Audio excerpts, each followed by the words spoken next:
I'm Andrea, 34 years old. 3 weeks ago, I won the custody battle for my daughter, and the first thing I did with my freedom was RSVP no to my own father's birthday. My dad sent a group text to the entire family.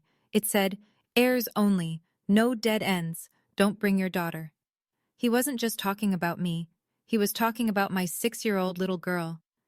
He was erasing us both. I told him I wouldn't come. He said, "Good, we don't need your drama." 2 days later, he walked into the most expensive restaurant in the city for his 65th birthday dinner, and he froze. Because at the best table in the house, there I was, sitting across from the governor of our state, and when the governor stood up, shook my father's hand, and introduced me, my dad couldn't say a single word. Before I take you back to where it all began, please take a moment to like and subscribe, but only if this story earns it. And drop your location and local time in the comments. I love knowing where you're listening from. Now let me take you back to the day I realized my father saw me as nothing more than a dead end. Let me tell you about the Decker family. My father, Warren Decker, turned 65 this year. He's the owner of Decker Development, a mid-size real estate firm that his father built, and his father's father built before that. 3 generations of men handing things down to men. That's not a family tradition, that's a religion. Growing up, I heard one phrase more than "I love you." It was, "In this family, sons inherit, daughters marry well." I was the middle child. My older brother Garrett, 38 now, was always the future of the company. My younger brother Colton, 31, was the backup plan. And me? I was the girl who happened to share the last name. Here's the thing. I wasn't a bad student. I was the best student. Top of my class every year, National Honor Society, full academic scholarship to college, the only Decker kid who didn't need Dad's checkbook. And when I called to tell him the news, you know what he said? "Good. At least that saves me money for the boys' MBAs." He didn't come to my scholarship ceremony. He did fly to Garrett's business school orientation, a week later, same month, and posted a photo captioned, "Legacy continues." My mother, Catherine, was the only person who ever made me feel like I belonged in that family. She'd pull me aside after dinners, where Dad only toasted the boys, and whisper, "You're just as good as any of them, Andrea. Don't you ever forget that." She died when I was 15. Cancer. And whatever warmth was left in that house died with her. There's a family portrait hanging in Dad's living room. It's been there since I was 19. It shows Warren, Garrett, and Colton, 3 men. No women, no me, no Lily. My mother left me something before she passed. Not money. A letter.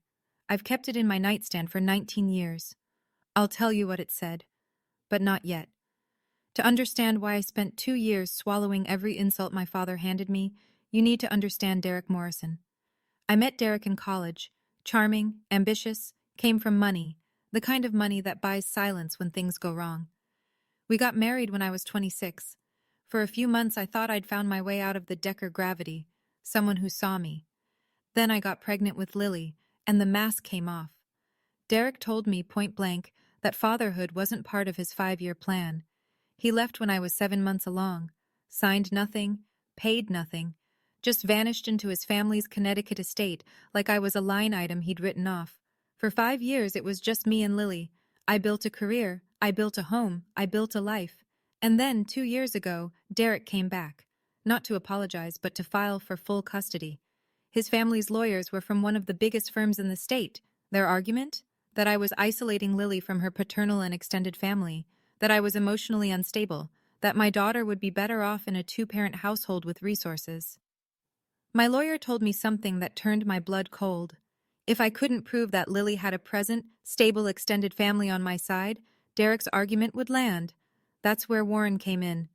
My father agreed to testify, to show up in court, say the magic words, "My granddaughter has a loving family, I'm involved, the Deckers are present." And he did, but he had a price, not money, obedience. Don't embarrass this family. Don't cause scenes. Know your place. For 2 years I paid that price. Every holiday, every dinner, every text I didn't answer back, all so a man who called me a dead end would stand in a courtroom and pretend he loved my daughter. And then, 3 weeks before his 65th birthday, the judge made her ruling. Full custody, Andrea Decker. The judge said it plainly.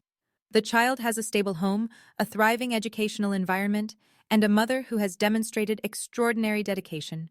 She noted the testimony from Lily's school, from her pediatrician, from the family counselor, and yes, from Warren.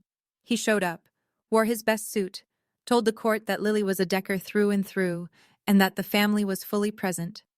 The performance of a lifetime. Derek's lawyers objected, the judge overruled, and just like that, 2 years of holding my breath was over. I walked out of the courthouse into the parking lot, sat in my car, gripped the steering wheel, and cried for 20 minutes straight. Not because I was happy, though I was, because I was free. The invisible leash that Warren had kept around my neck for 24 months had just been cut. No more smiling at dinners where I was seated next to the kitchen. No more pretending I didn't hear him introduce me as between things. No more watching my brothers get toasts while I got silence. The custody ruling didn't just give me my daughter. It gave me back myself. I sat in that car until my hands stopped shaking. Then I picked up my phone and called Claire Whitfield. Someone I'll tell you more about soon. Someone who'd been in my corner when no one else was. It's over, I said. I'm free. Claire paused. Then it's time you start living like it, Andrea. I had a meeting the next morning, downtown. An important one. The kind that could reshape education policy across the entire state. But I'll get to that. I folded the judge's ruling, stamped with the court's red seal, and tucked it into my bag. First document I'd carried that actually felt like armor. 2 weeks after the ruling, my phone buzzed at 11 p.m.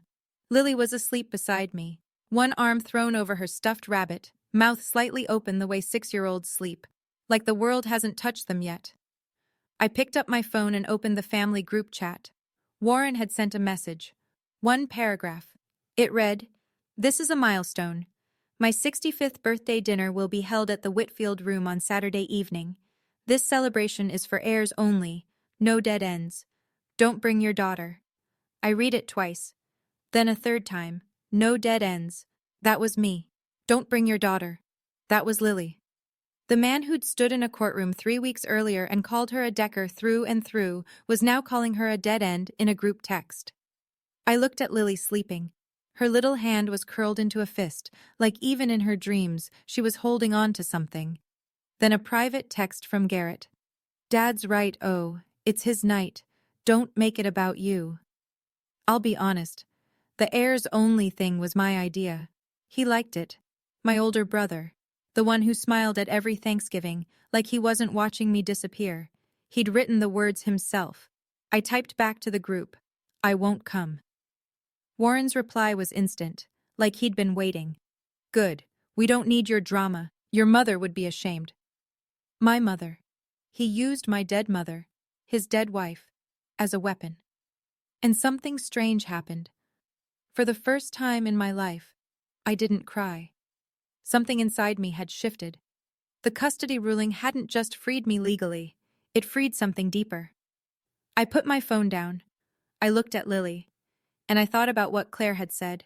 Start living like it. So I opened my laptop. And I made one phone call. I'm not going to tell you who I called. Not yet. Let me paint the picture so you understand. This wasn't a one-time thing. My father didn't just wake up one morning and decide I was less. He'd been building that wall my entire life, brick by brick. When I was 18, I graduated high school as valedictorian, top of my class. I stood at that podium and gave a speech about resilience. My father arrived 40 minutes late, spent the ceremony looking at his phone, and afterward drove straight to a steakhouse with Garrett to celebrate, and I quote, his son getting into business school. He didn't say a word about my speech, not one. When I was 26, Derek and I got married. My father gave the wedding toast. It lasted 4 minutes. 3 of those minutes were about the Decker men. His father, himself, Garrett, Colton, the legacy, the name, and then one sentence at the end, and to Andrea, may she find a good man to take care of her. Derek sat beside me, grinning. I sat there with my fingers wrapped around a champagne glass I couldn't taste. When I was 28, Lily was born. Warren came to the hospital, looked at Lily in the bassinet, looked at me, and said, "Another girl." Well, maybe your brothers will give me grandsons. She was 6 hours old. I'm wearing my mother's ring right now, a simple gold band with a tiny emerald. Catherine left it to me in her will. I've worn it every day for 19 years. My father has never once noticed. That week after the custody ruling, I had back-to-back meetings at the State House. There was one in particular, a dinner meeting with someone important. I'd been preparing for it for months. But I'll tell you about that when the time is right. 3 months before the birthday dinner, there was Thanksgiving. I went because I still needed Warren for the custody case. Lily came with me. She wore a little plaid dress she'd picked out herself and was so excited to see her grandpa that she ran up the driveway ahead of me. Warren opened the door, looked past her, and said to me, "You're late." Inside, the house was full. Warren had invited neighbors, a couple of his real estate partners, the Hendersons from the country club, important people in his mind, and when they arrived, he did what he always did. He introduced his children. "These are my boys," he said, hand on Garrett's shoulder, nodding toward Colton. Garrett and Colton, the future of Decker Development. One of the guests, a woman named Sandra, glanced at me and smiled politely. "And this young lady?" My father paused, like he had to recalibrate. "Oh, that's Andrea. She's between things." I wasn't between things. At that exact moment, I was a senior policy advisor for the governor's office. I had a badge with my name on it and a desk 12 floors above the state capitol rotunda. But Warren didn't know that, because Warren never asked. Bethany, Garrett's wife, leaned over to me later in the kitchen and whispered, "It must be hard being the only girl. But you know, men like Warren, they just think differently." She said it like she was being kind. She wasn't. At dinner, Lily sat next to Warren. She looked up at him with those enormous brown eyes and said, loudly enough for the whole table to hear, "Grandpa, why aren't there pictures of Mommy and me in your house?" The table went silent. Warren picked up his fork. "Eat your turkey, sweetheart." After dinner, Colton pulled me onto the back porch. Cold air, dead leaves. He looked at his shoes and said, "I'm sorry about Dad-o. I know it's not fair."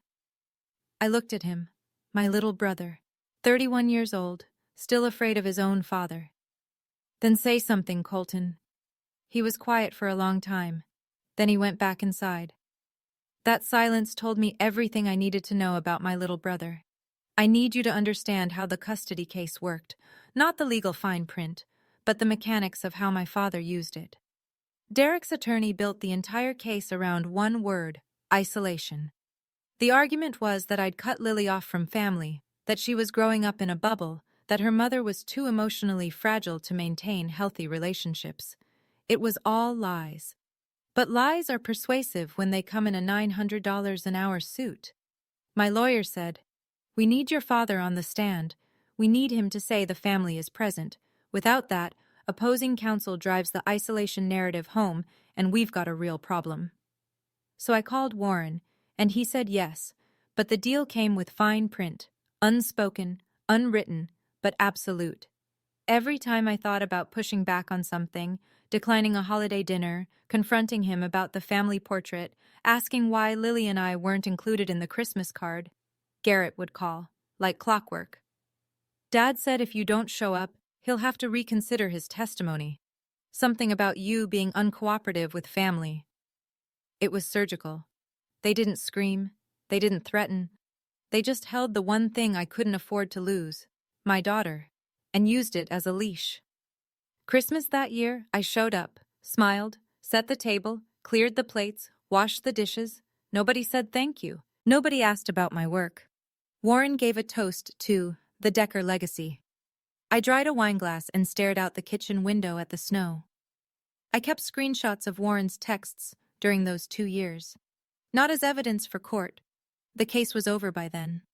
I kept them because someday I knew I'd need to remind myself that what happened was real, that I wasn't exaggerating, that I had every right to do what I did next. A week after the Heirs-only text, I was picking Lily up from school. She climbed into the back seat, buckled herself in, she'd just learned how, and was quiet for a few minutes. That's unusual for Lily. She normally narrates the entire drive home like a tiny sports commentator. And then Mia said she could do a cartwheel, but she couldn't, Mommy, she really couldn't. But that day, silence. Then, from the back seat, "Mommy, what does dead end mean?" My hands tightened on the wheel. "Where did you hear that, baby?" "I heard Daddy's mommy say it on the phone. She said Grandpa Warren calls us dead ends. Is that like when a road stops and there's nowhere to go?" Derek's mother, gossiping on the phone where a 6-year-old could hear, and she got the word from Warren, the man who typed it in a group chat like it was a dinner menu. I pulled into our driveway, turned off the engine, and turned around to look at my daughter. I don't know what my face was doing. I just know I needed it to be steady. "A dead end is just a street, baby. It's where one road stops and a new one starts. That's all." She thought about that, then nodded. "Okay, can I have goldfish crackers?" That night, after Lily fell asleep, I opened my nightstand drawer and took out my mother's letter. The paper was soft. 19 years of folding and unfolding. The monogram at the top. C.D. Catherine Decker. I read it. The part I'd been carrying all these years. "Andrea, the world will try to make you small because you're a woman. Don't let them. Not even your father. Especially not your father. Build your own table. Build your own table." I sat there for a long time, looking at those words. And I realized something. This wasn't just advice. It was a blueprint. And I'd already been building, quietly, for years. I just hadn't shown anyone the floor plan. That night, I picked up my phone and called Claire. "The dinner meeting with the governor next week. I need to change the restaurant." "Okay, let me pause here for a second. If you're still with me, and I hope you are, I want to ask you something. When someone you love treats you like you don't matter, do you walk away? Or do you wait for the right moment to show them exactly who you are? Drop your answer in the comments. And if this story is hitting close to home, go ahead and hit that subscribe button, but only if you feel it. Now let's keep going, because what happened next? Even I didn't expect how it would unfold. Warren wasn't done. He never was. The week before the birthday dinner, Garrett created a new group chat, a bigger one this time. He added Warren's brother Robert, Robert's son Marcus, a few cousins, and the partners who'd been invited. The planning chat, the logistics thread, the celebration of the Decker name. Garrett posted, "Reminder, Dad's 65th at the Whitfield room. Black tie for the heirs. No +1s except spouses. This is about family legacy." My name wasn't in the chat. I wasn't added. I only knew about it because Marcus, my cousin, 34, Uncle Robert's son, texted me privately. "Hey, are you coming? I noticed you're not in the group." I stared at his message. Marcus and I had never been especially close, but he'd always been decent. Quiet, observant, the kind of person who notices the empty chair. "I wasn't invited," I told him. A long pause. Then, "What?"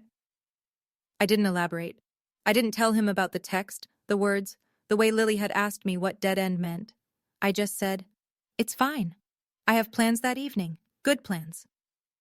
Meanwhile, Warren was managing the narrative. He called Robert personally. "Don't tell Andrea about the party details. She'll just show up and make a scene. You know how she is." Robert, the younger brother who'd spent 50 years deferring to Warren, agreed. Reluctantly, but he agreed. The Whitfield Room, the most prestigious restaurant in the city, reservations 2 weeks out, $200 a plate. The kind of place where you don't raise your voice and you don't bring people who might embarrass you. Warren had reserved a table for 12. He thought that table was the best in the house. He was wrong. It gets worse. Because exclusion wasn't enough for Warren, he needed insurance. Marcus told me, weeks later, after everything happened, what Warren had been saying behind my back. The story Warren built went like this. "Andrea's struggling. She lost the custody case. She's not doing well mentally. It's best if we give her space." Every word of that was a lie. I'd won the custody case. I was thriving. I was running point on the most ambitious education reform the state had seen in a decade. But Warren didn't know any of that. And he didn't care to know. He just needed a version of me that justified what he'd done. Uncle Robert called me one afternoon. His voice was careful, measured, the way people talk when they think you're fragile. "Honey, your dad told me about the situation. Are you getting help?" I closed my eyes. I was sitting at my desk. My desk in the governor's office, 12 floors above the Capitol Rotunda. My ID badge hung from a lanyard around my neck. O. Decker, Senior Policy Advisor. There was a briefing folder in front of me stamped Confidential, Office of the Governor, and my uncle was asking me if I was getting help. "I'm doing fine, Uncle Robert," I said evenly. "Better than fine." He didn't sound convinced. He'd already absorbed Warren's story. The damage was done. I could have corrected him. I could have pulled out the court ruling, recited the judge's exact words, told him everything. But I didn't, because I realized something sitting in that office, with the state seal on the wall behind me, the truth would come out. Just not from my mouth. Claire walked past my door, saw my face, and stopped. "What happened?" I told her. She leaned against the doorframe, arms crossed, calm as a surgeon. "Let him build his narrative, Andrea. We'll let facts do the talking. They always do. That's the thing about people who lie about you. They never expect you to have receipts." Friday, the night before the birthday dinner. Two worlds preparing for the same restaurant 30 hours apart. Warren's side. Garrett confirmed the reservation. 12 guests, the large table in the interior dining room, a custom menu featuring Wagyu and black truffle risotto. Colton had ordered a 3-tier birthday cake from the most expensive bakery in the city. Hand-piped gold leaf, dark chocolate ganache, a sugar paste replica of the Decker Development logo on top. Warren tried on his new suit that evening, a $3,800 Brioni, charcoal, peak lapel, silk lining. He looked at himself in the mirror and said to Garrett, "This will be a night to remember." He was right, just not in the way he imagined. My side was quieter. I picked Lily up from school, cooked her favorite, mac and cheese with the little dinosaur shapes, read her 2 chapters of a book about a girl astronaut, and tucked her in. Then I sat at my kitchen table, opened my laptop, and pulled up my email. One new message. Subject line: Dinner confirmation. The Whitfield Room, Saturday, 7 p.m. Reservation. Under. Office of the Governor. 2 seats. Table by the window. The best table in the house, the one with the panoramic city view, reserved exclusively for high-profile government functions. Claire had helped me move the location 2 days ago. The restaurant had accommodated the governor's office immediately, of course. I chose my outfit carefully. Not a designer gown, not a statement piece, a sharp navy blazer, tailored trousers, a white silk blouse, and my mother's ring. Professional. Understated. The kind of outfit that doesn't need to shout. Then Lily appeared in the hallway, rubbing her eyes. "Mommy, are you having dinner with your important friend tomorrow?" I turned to her. "Yes, baby. Mommy has a very important dinner." "Is he the man on TV? The one you talked to about schools?" I smiled. "Go back to sleep, sweetheart." She padded back to her room. I looked at my reflection in the dark window. Navy blazer, mom's ring, steady hands.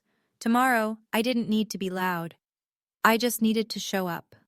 Saturday morning, the day of Warren Decker's 65th birthday. I woke up at 5:30. Lily was still asleep, her rabbit tucked under her chin.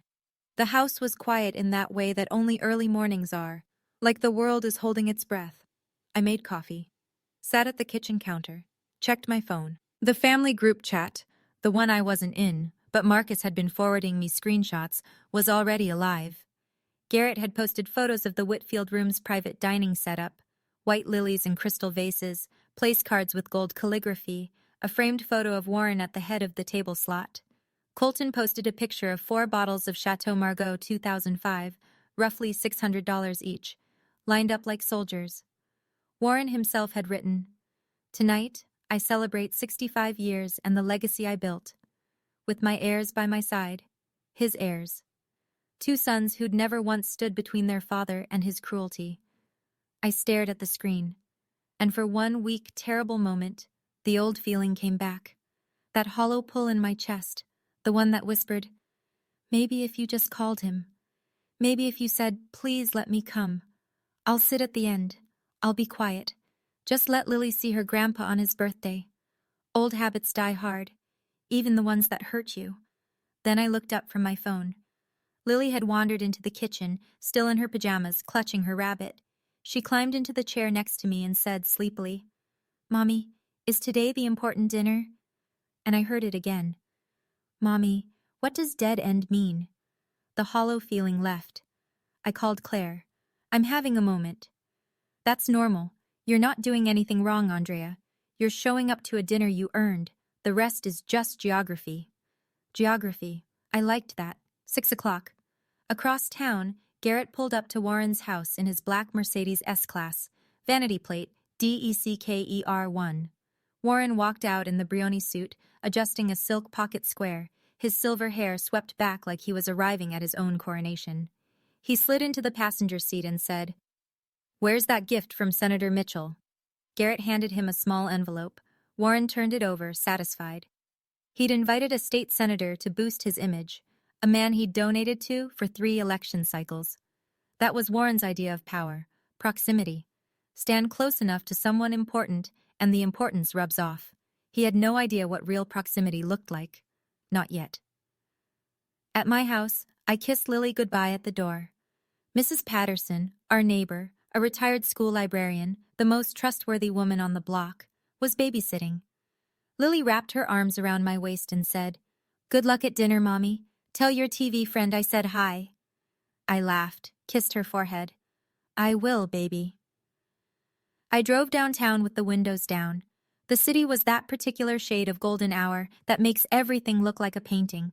Warm light on old brick, long shadows across the avenue. I parked 3 blocks from the Whitfield room because the lot was already filling up. Saturday night in the city.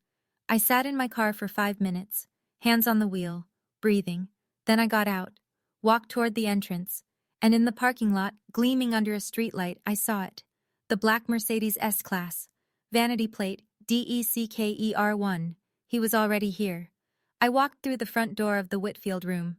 The hostess looked at her screen, then up at me, and her eyes shifted, just slightly, the way people's eyes shift when a reservation carries weight. "Right this way, Ms. Decker," she said. "The governor's table is ready." The Whitfield room is the kind of restaurant where everything whispers. The linen is heavy, the lighting is low and golden. The servers move like they've rehearsed, and every table tells you exactly where you stand. I was led to the window table, the one everyone in the room can see. Panoramic glass, the city skyline spread out like a promise. White tablecloth, crystal stemware, a single orchid in a slender vase. 2 place settings. The table was reserved under Office of the Governor, and the staff treated it accordingly. The manager came out personally to adjust the flower arrangement. Warren's table was deeper inside the restaurant, near the kitchen pass.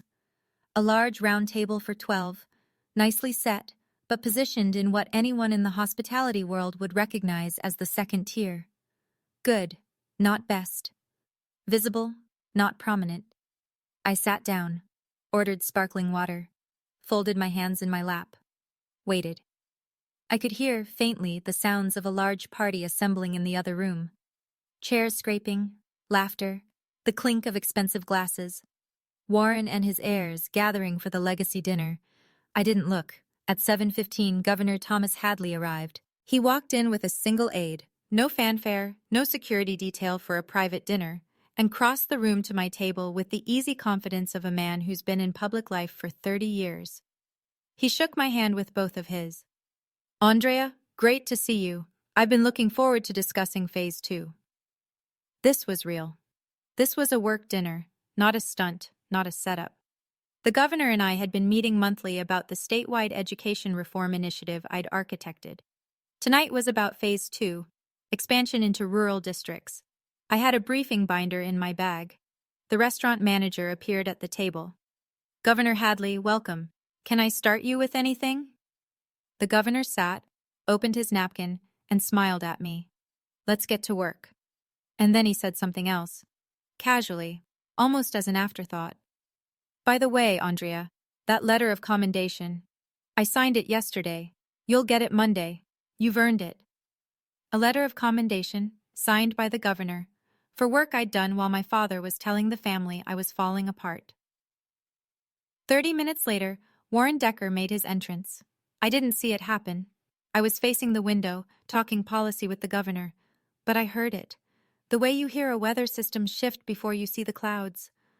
The front doors of the Whitfield room opened, and a group of 12 people swept into the main dining area with the kind of energy that comes from money and expectation. Warren walked in first. Brioni suit, silk tie, silver hair catching the light. Behind him, Garrett and Bethany, Colton, Uncle Robert, Marcus, and 6 other guests, business associates, old friends, people who'd been invited to witness the patriarch's coronation. The staff seated them at the interior table. Warren took the head, naturally, Garrett to his right, Colton to his left, a proper kingdom. Warren surveyed the room, nodded slowly, the kind of nod that says, "This is appropriate. This is what I deserve." He didn't notice that the window table, the real centerpiece of the restaurant, wasn't his. He didn't look that far. A server brought champagne. Warren held his glass up and said to the table, 65 years, and everything I built goes to my boys. That's how it should be." Garrett raised his glass. "To the Decker legacy." The table clinked. Everyone drank. Everyone except Marcus, who hesitated, glass half raised, eyes drifting toward the window. Marcus looked across the dining room, past the servers, past the candlelight, past the other guests, to the window table.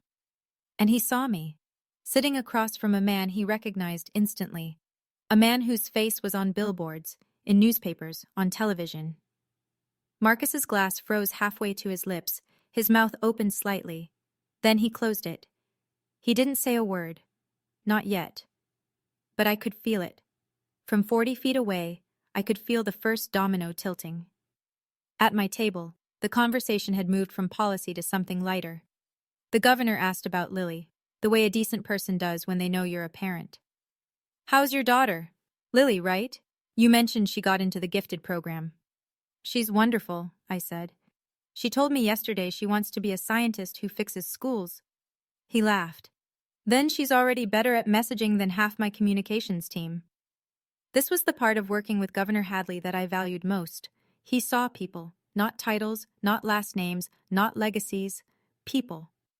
When I'd first been assigned to his policy team, he'd read my entire brief on education funding gaps and called me personally to say, "This is the best analysis I've seen in 20 years of public service." "You know, Andrea," he said now, setting his water glass down, "I've worked with a lot of policy people. Senate staff, federal liaisons, think tanks. Very few have your combination of analytical rigor and genuine passion. The state is lucky to have you." I thanked him. But inside, the irony was so sharp I could taste it. The governor of this state was telling me I was one of the best minds he'd worked with. And 40 feet away, my father was toasting the real Deckers. Then the restaurant manager appeared at our table, bending slightly at the waist. "Governor, I should let you know, there's a large private party in the main dining room this evening. The Decker party." The governor glanced at me. "Decker? As in your family?" The question hung in the air between us. A simple question with a complicated answer. I held his gaze for a second, then, "It's my father's birthday. Should we go say hello?" He didn't invite me. The silence that followed was louder than anything Warren had ever shouted. Governor Hadley looked at me for a long moment. Then he set his napkin down, very deliberately. "Tell me more about that." I didn't cry. I didn't perform. I just told the truth, the way you report a fact, not the way you tell a tragedy. My father has always valued his sons over me. He built a real estate business with his name on it and decided only his boys were worthy of it. Not because of merit, but because of gender. He calls me a dead end. He sent a group text excluding me and my 6-year-old daughter from tonight because, in his words, heirs only. I paused. Then, "Governor, I didn't choose this restaurant to create a scene. The Whitfield room has been our regular meeting spot for months. I'm not asking you to do anything. I just want to enjoy our dinner and discuss Phase 2. The governor was quiet. He picked up his water glass, took a sip, set it down, adjusted the edge of his napkin. These were the gestures of a man who'd spent 3 decades in public service learning how to listen before he spoke. Then, "Andrea, I've met a lot of families in this job, and I've learned one thing. The people who talk the most about legacy usually understand it the least." He leaned forward slightly. "You built something real. Your work is changing children's lives across this state, thousands of them. That's legacy. A last name on a building isn't." "I'm not here for revenge, Governor," I said. I'm here because I earned this seat. He nodded. Yes, you did. Then he turned to his aide. Cancel my 9 o'clock. We're going to take our time tonight. The aide blinked. She clearly wasn't expecting that. Sir? Cancel it. The governor turned back to me, picked up his menu and said, Now, tell me about the rural district data. I want to hear everything. He wasn't leaving early. He wasn't rushing through dinner to avoid the situation. He was settling in. And I understood why. Not because he wanted to orchestrate anything, but because he'd made a judgment about what mattered. And what mattered was the work. What happened next, though, wasn't his choice. It was Marcus's. 8:15 p.m. At Warren's table, the first course was being cleared. Seared scallops, microgreens, something with truffle oil that probably cost more than my grocery bill for the week. Garrett was telling a story about a zoning deal. Colton was nodding. Warren was presiding. Marcus excused himself. Restroom, he said. He didn't go to the restroom. I saw him before he reached the table, tall, moving through the dining room with the deliberate pace of someone who's about to do something he can't undo. He stopped 2 feet from our table, and his eyes went from me to the governor and back to me. Andrea, he said. His voice was almost a whisper. Is that the governor? I looked up at him, calm, steady. Marcus, this is Governor Thomas Hadley. Governor, this is my cousin Marcus Decker. The governor stood. Because that's what Thomas Hadley does. He stands when he's introduced to someone, and extended his hand. Nice to meet you, Marcus. Your cousin is doing incredible work for this state. Marcus shook the governor's hand. I could see his fingers trembling. I had no idea. I let that land. Then, quietly, that's because no one in this family ever asked. Marcus stood there for another moment. The governor gave him a small, warm smile, the kind politicians perfect over decades, but in Hadley's case, I'd come to learn it was genuine. Then Marcus nodded, almost to himself, and walked back across the dining room. He sat down at Warren's table. I could see him from where I sat. Garrett leaned over. What took you so long? Marcus's hands were in his lap. I could tell, even from 40 feet away, that they were shaking. Nothing. Just ran into someone. He didn't tell them. Not yet. But I could see the way he was looking at Warren, really looking.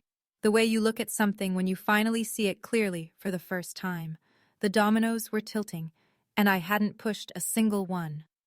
All right, we're getting close to the moment I know you've been waiting for. But before we get there, could you do me a favor? Hit that like button, not for the algorithm, for every woman who's ever been called a dead end by someone who was supposed to love her. And if you haven't subscribed yet, now's a good time. Because what happens in the next few minutes? I still get chills thinking about it. Let's go. 8:30 p.m. Warren stood up. The second course was finished. The Chateau Margaux had been poured, that deep, impossible red that only Old Bordeaux achieves. Garrett had been building to this moment all night. The toast, the big speech, the patriarch's coronation. Warren buttoned his jacket, picked up his glass, turned toward the table to address his guests, his heirs, his legacy, his kingdom. And as he turned, his gaze swept across the dining room toward the windows, toward the best table in the house, toward the soft light and the city skyline and the 2 people sitting there. He stopped. His whole body stopped. Not just his feet, but his hand, his breath, the words that were about to come out of his mouth. Everything locked in place like a film that had frozen on a single frame. I wasn't looking at him when it happened. The governor was mid-sentence, something about literacy benchmarks in the 3rd quarter, and I was listening. But I felt it. You know that feeling when someone stares at you from across a room? When the weight of their attention changes the air? I glanced up, and there he was. My father, 65 years old today, standing at the head of his table in his $3,800 Brioni suit, a glass of $600 Bordeaux in his hand, mouth slightly open, staring at me like I was a ghost. Is that, he said, not to anyone in particular, just to the air. Garrett followed his gaze. The glass in his hand tilted, just a degree. A single drop of Chateau Margaux fell onto the white tablecloth and spread like a bruise. What? Garrett said. Who are you looking at? Then he saw it too. The whole table went quiet. 12 people, mid-bite, mid-sentence, mid-toast, suddenly silent. Colton was the first one to speak. That's the governor. Why is Andrea having dinner with the governor? Warren's answer came out hoarse, barely audible. That's impossible. Warren put his glass down. The sound it made on the table was louder than it should have been, or maybe the room had just gotten very quiet. I need to go over there. Garrett grabbed his arm. Dad, don't. You'll make a scene. Warren pulled free. That's my daughter sitting with the governor, and she doesn't even have the decency to tell me? The irony should have cracked the ceiling. 30 minutes ago, she was a dead end. 30 minutes ago, she wasn't even worth a seat at his table. And now, my daughter. Possessive, urgent, like she'd been his all along. Warren crossed the dining room, 40 feet, past the white tablecloths and the candlelight and the other guests who had no idea they were about to witness something they'd talk about for years. His stride was controlled, but I could see it, that slight irregularity in his step, the way you walk when your legs are running on pride, but your body knows you're heading towards something you can't control. I saw him coming. I'd known he would come. The moment I decided not to change restaurants, I knew. And I'd decided what I would do when it happened. I set my fork down, straightened my back. My mother's ring caught the candlelight. Warren arrived at the table. His eyes went from me to the governor and back to me. Up close, I could see the flush creeping up his neck, the slight shine of sweat at his temples. Andrea. His voice was forcibly steady. What is this? I looked at my father. The man who'd erased me from every wall, every toast, every legacy he'd ever built. And I gave him the thing he'd never given me, basic courtesy. Good evening, Dad. Happy birthday. Then the governor stood up. He extended his hand across the table, tall, calm, with the practiced warmth of a man who'd shaken 10,000 hands and meant every single one. You must be Warren Decker, he said. I'm Thomas Hadley. Warren knew who he was. Of course he knew. This was the man he'd been trying to reach for 6 months. The man whose office had ignored every email, every request, every attempt at connection that Garrett had made on behalf of Decker Development. And now that man was standing in front of him, hand outstretched, because of the daughter Warren had called a dead end. Warren shook his hand. His mouth opened. Nothing came out. The governor held the handshake a beat longer than necessary. Not aggressive, just steady, like he wanted Warren to feel the weight of the moment. And if you haven't subscribed yet, now's a good time. Because what happens in the next few minutes? I still get chills thinking about it. Let's go. 8:30 p.m. Warren stood up. The second course was finished. The Chateau Margaux had been poured, that deep, impossible red that only Old Bordeaux achieves. Garrett had been building to this moment all night. The toast, the big speech, the patriarch's coronation. Warren buttoned his jacket, picked up his glass, turned toward the table to address his guests, his heirs, his legacy, his kingdom. And as he turned, his gaze swept across the dining room toward the windows, toward the best table in the house, toward the soft light and the city skyline and the two people sitting there. He stopped. His whole body stopped. Not just his feet, but his hand, his breath, the words that were about to come out of his mouth. Everything locked in place like a film that had frozen on a single frame. I wasn't looking at him when it happened. The governor was mid-sentence, something about literacy benchmarks in the third quarter, and I was listening. But I felt it. You know that feeling when someone stares at you from across a room? When the weight of their attention changes the air? I glanced up, and there he was. My father, 65 years old today, standing at the head of his table in his $3,800 Brioni suit, a glass of $600 Bordeaux in his hand, mouth slightly open, staring at me like I was a ghost. Is that, he said, not to anyone in particular, just to the air. Garrett followed his gaze. The glass in his hand tilted, just a degree. A single drop of Chateau Margaux fell onto the white tablecloth and spread like a bruise. What? Garrett said. Who are you looking at? Then he saw it too. The whole table went quiet. 12 people, mid-bite, Mid-sentence, mid-toast, suddenly silent. Colton was the first one to speak. That's the governor. Why is Andrea having dinner with the governor? Warren's answer came out hoarse, barely audible. That's impossible. Warren put his glass down. The sound it made on the table was louder than it should have been, or maybe the room had just gotten very quiet. I need to go over there. Garrett grabbed his arm. Dad, don't. You'll make a scene. Warren pulled free. That's my daughter sitting with the governor, and she doesn't even have the decency to tell me? The irony should have cracked the ceiling. 30 minutes ago, she was a dead end. 30 minutes ago, she wasn't even worth a seat at his table. And now, my daughter. Possessive, urgent, like she'd been his all along. Warren crossed the dining room, 40 feet, past the white tablecloths and the candlelight and the other guests who had no idea they were about to witness something they'd talk about for years. His stride was controlled, but I could see it, that slight irregularity in his step, the way you walk when your legs are running on pride, but your body knows you're heading towards something you can't control. I saw him coming. I'd known he would come. The moment I decided not to change restaurants, I knew. And I'd decided what I would do when it happened. I set my fork down, straightened my back. My mother's ring caught the candlelight. Warren arrived at the table.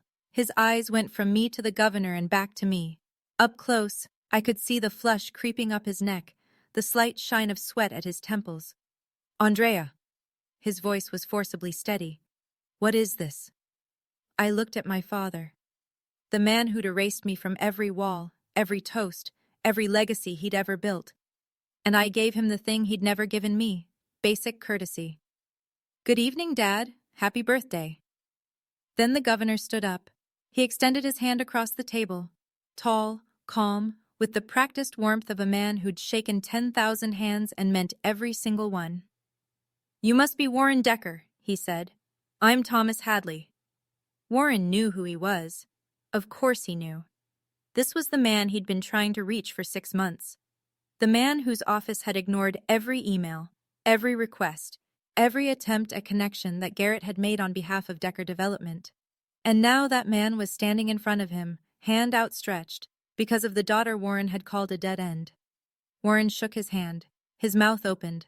Nothing came out. The governor held the handshake a beat longer than necessary. Not aggressive, just steady, like he wanted Warren to feel the weight of the moment. 12 plates at Warren's table were going cold. Nobody was eating. And then Robert stood up fully. He walked to Warren, not to the window table, to Warren, and said quietly but with a precision that cut through every sound in that room, Warren, you told me she lost custody. You told me she was falling apart. The governor of this state is having dinner with her. He paused. What else have you lied about? Warren was still standing at my table. He hadn't moved. I don't think he could. I watched my father for a long moment. The Brioni suit that was supposed to make him look powerful now looked like a costume. The silk pocket square was wilting. His hands were at his sides, and for the first time in my life, they looked small. I stood up. Not fast, not dramatically. I just stood up, the way you stand when you've made a decision you've been preparing for your entire life. Dad, my voice was steady. I didn't come here tonight to embarrass you. I came here because I had a dinner meeting with the governor, a meeting I earned through years of work you never cared to ask about. He blinked, twice.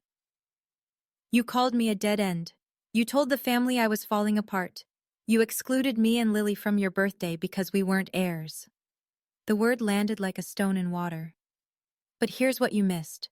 While you were deciding I was nothing, I was building something.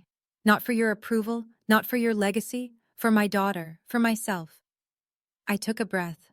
My mother's ring was warm against my finger. I'm not asking you to be proud of me, Dad. I stopped needing that a long time ago.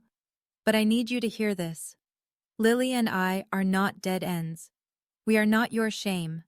And if you want us in your life, it starts with respect. Not control, not conditions. Respect. I sat back down, smoothed my napkin, turned to the governor. I'm sorry about that, Governor. Thomas Hadley looked at me with an expression I'll carry for the rest of my life. Not pity, not awkwardness, something warmer. Don't be sorry, Andrea. That was long overdue. Warren stood there for another 3 seconds. Then he turned and walked back to his table.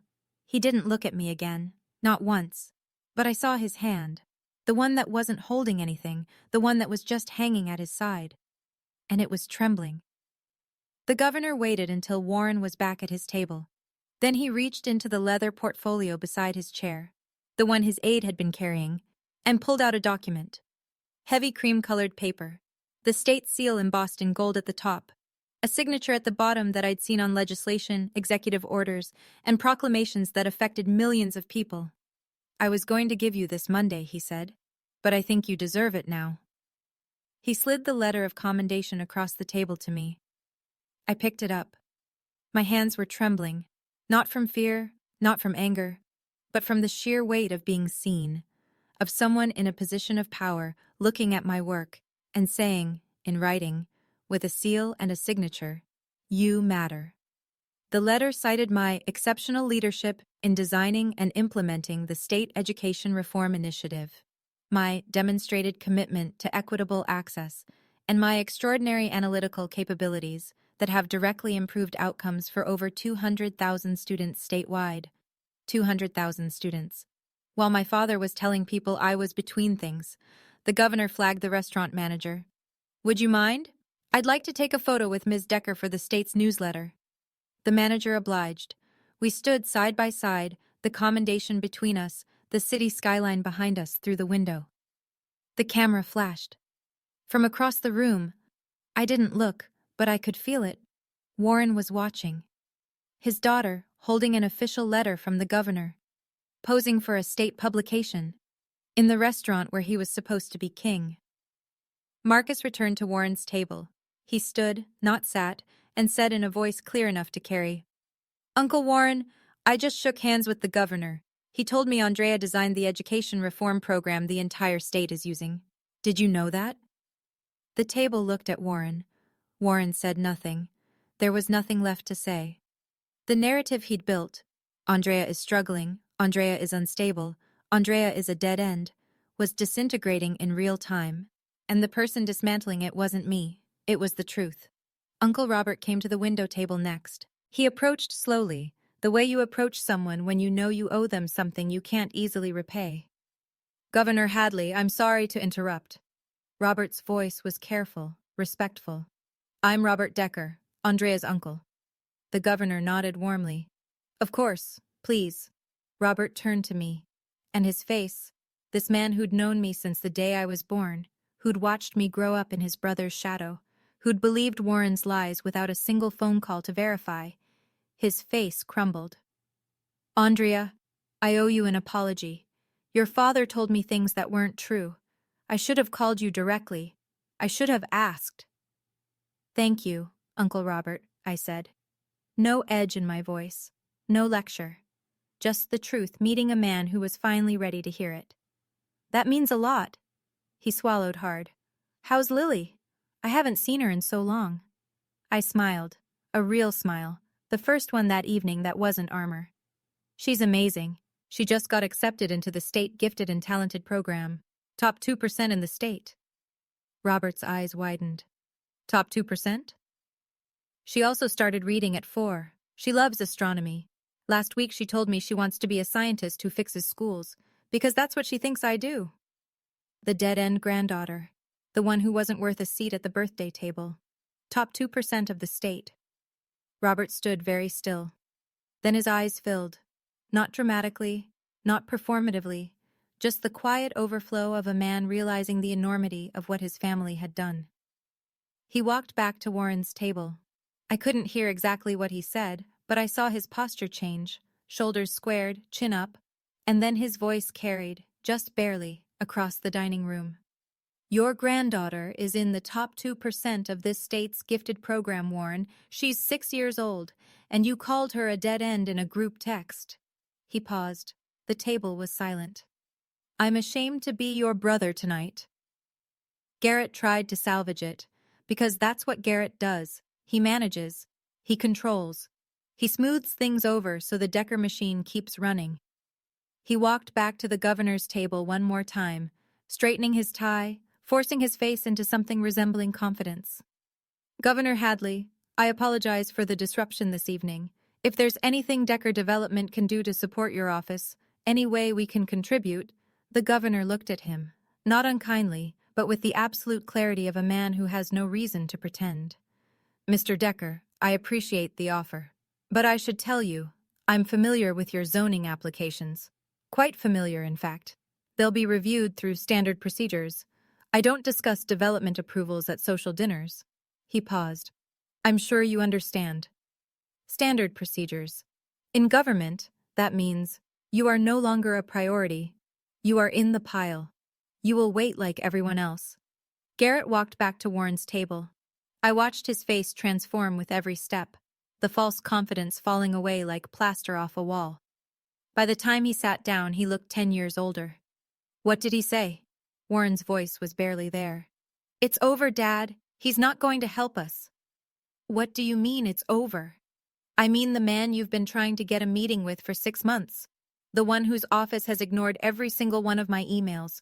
Just found out that you disowned the person he values most on his team. The project is done. The Decker Development Redevelopment Project. Phase 3 of a commercial zoning initiative worth $4.2 million. 6 months of lobbying, networking, donating, all of it gone. Not because anyone took revenge, because the truth showed up at a dinner table. Warren turned on Garrett. His voice was low, toxic, reflexive. This is your fault. You wrote that text, heirs only. That was your idea. Garrett stared at him. You approved it, Dad.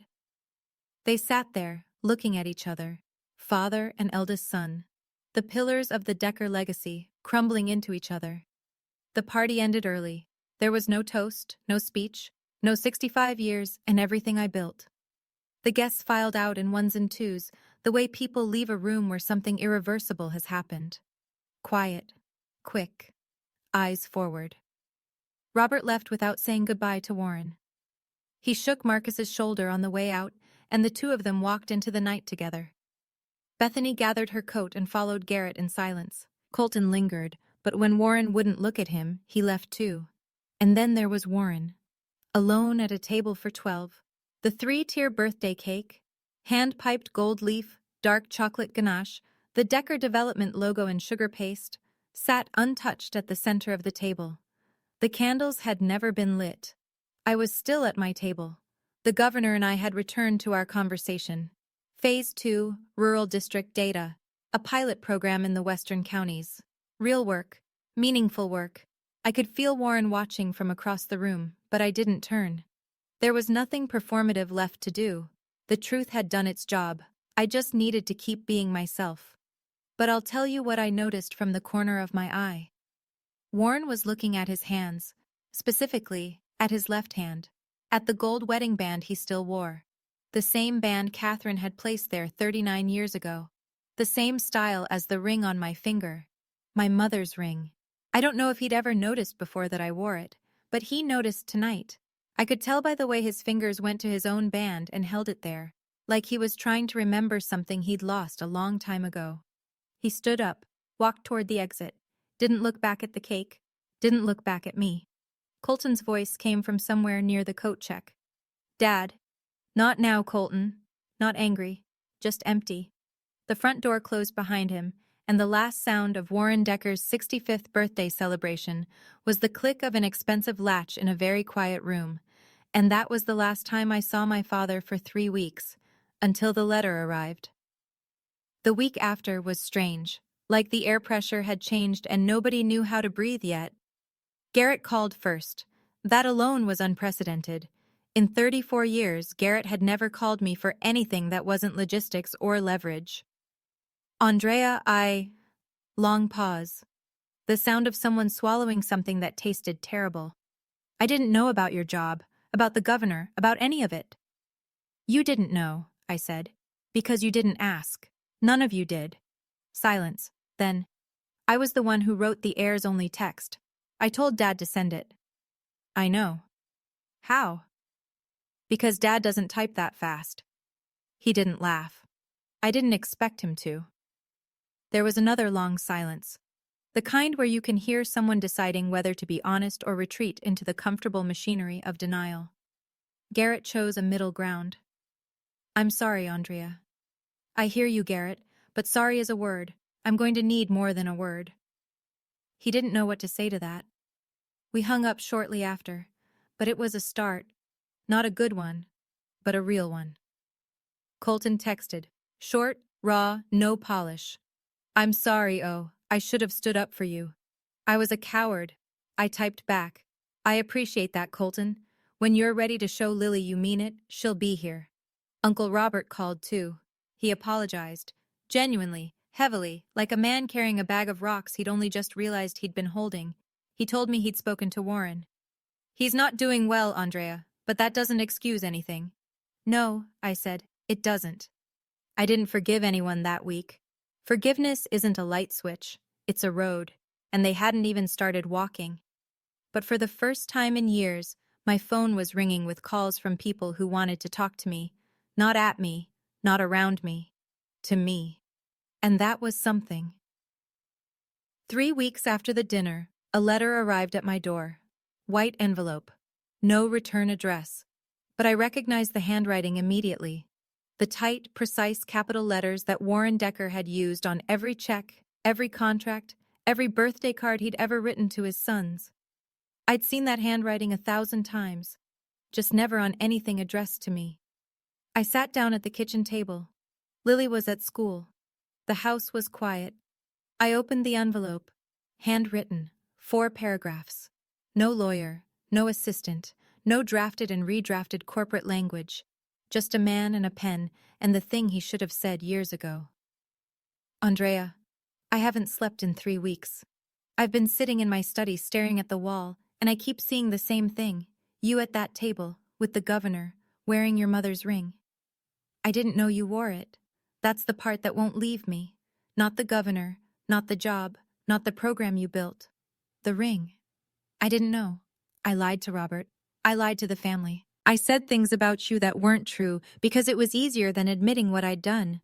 What I've been doing for 30 years. Your mother would be proud of you.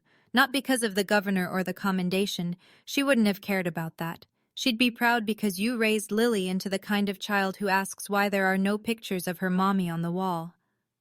That was always what Catherine cared about. The real things. I forgot that. I'm not asking you to forgive me. I'm asking you to let me earn it. Signed, Dad. Not Warren Decker, just Dad. I read it twice. Then I folded it carefully along the creases and opened my nightstand drawer. I placed it inside, next to my mother's letter, the one I'd kept for 19 years. 2 letters side by side for the first time, Catherine's and Warren's. There was a P.S. at the bottom, in smaller writing. I looked up the State Gifted and Talented Program. Top 2%. My granddaughter. I didn't know. I closed the drawer. I didn't cry. But I sat on the edge of my bed for a long time, and my hands were not quite still. I didn't write back. Not yet. This wasn't a happy ending. This was a first step. And first steps don't mean much until you see where the second one lands. So here's where I am now. I used to think my father's approval was the measure of my worth. I spent 30 years trying to be good enough for a man who'd already decided I was less. Not because of anything I'd done, but because of what I was born as. A daughter. In Warren Decker's world, that was a disqualification. The night at the Whitfield room didn't fix my family. I want to be honest about that. My father didn't become a different person overnight. Garrett is still figuring out how to be a brother instead of a gatekeeper. Colton is trying. He called Lily last week and asked her about the planets, which made her so happy she talked for 40 minutes straight. Uncle Robert calls me every Sunday now. Marcus and I are actually friends, real friends, the kind where you text each other dumb things at midnight. But here's what changed. I stopped waiting. I stopped standing outside my father's house, hoping he'd open the door. I stopped rearranging myself to fit into a frame that was never built for me. My mother's letter said, "Build your own table." I did. And when I sat at it, the governor of this state chose to sit across from me. Not because of my last name, not because of my father's company, because of my work. Last week, Lily looked up from her homework and said, "Mommy, can Grandpa come to my science fair?" I looked at her, my extraordinary, top 2% dead-end daughter, and I said, "If he earns it, baby, if he earns it." She nodded, like that made perfect sense. To every woman listening who's ever been called a dead end, by a father, a husband, a brother, a boss, anyone, I want you to hear this. You are not a dead end. You are a beginning. Build your own table, and don't let anyone tell you who gets to sit at it. And that's my story. If you made it this far, thank you. Truly. Before you go, I want to ask you one last thing. Have you ever had to build your own table? Tell me about it in the comments. I read every single one. If this story meant something to you, hit like, and if you want more stories like this, subscribe and check out the video in the description. It's another story about someone who refused to stay small. Until next time, remember, your worth is not up for a vote. Take care of yourselves.